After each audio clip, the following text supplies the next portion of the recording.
मोहम्मद रफ़ी साहब का यह किस्सा आपको हैरान करेगा। रफ़ी साहब अपने मुंह बोले भाई के साथ अपनी किस्मत आजमाने मुंबई आ रहे थे।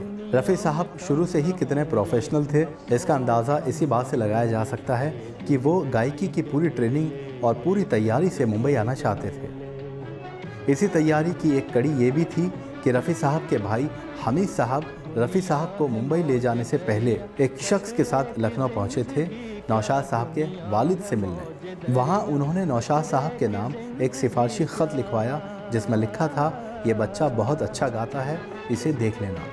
ये ख़त लेकर हमीद साहब रफ़ी साहब को लेकर मुंबई पहुंचे। कुछ दिन मुंबई में बीत जाने के बाद हमीद साहब रफ़ी साहब को लेकर नौशाद साहब के पास पहुंचे।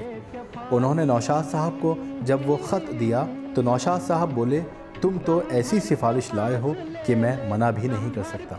नौशाद साहब एक इंटरव्यू में बताते हैं कि 1944 में एक शर्मीला पतला दुबला नौजवान लड़का यानी रफ़ी मेरे पास आए और मुझसे कहा था कि मेरी ख्वाहिश है कि मुझे के.एल. सहगल साहब के साथ गाने का मौका दे दीजिए।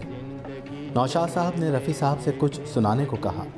नौशाद साहब बताते हैं कि जब रफ़ी साहब ने गाया तो मैं हैरान रह गया कि एक कम उम्र नौजवान की आवाज़ में वाकई कमाल है। लेकिन नौशाद साहब ने उनसे कहा कि फ़िलहाल मेरे पास तुम्हारे लिए कोई काम नहीं है, अगर तुम चाहो तो एक गाना है, हिंदुस्तान के हैं हम, हिंदुस्तान हमारा, उसमें कई सिंगर्स हैं, तुम कोरस गा सकते हो। फिल्म थी पहले आप। रफ़ी साहब ने गाने से इनकार नहीं किया और इसमें रफ़ी साहब को गाने के लिए केवल एक लाइन ही मिली थी और इस एक लाइन को गाने के लिए रफ़ी साहब को नौशाद साहब ने 10 रुपये दिए थे।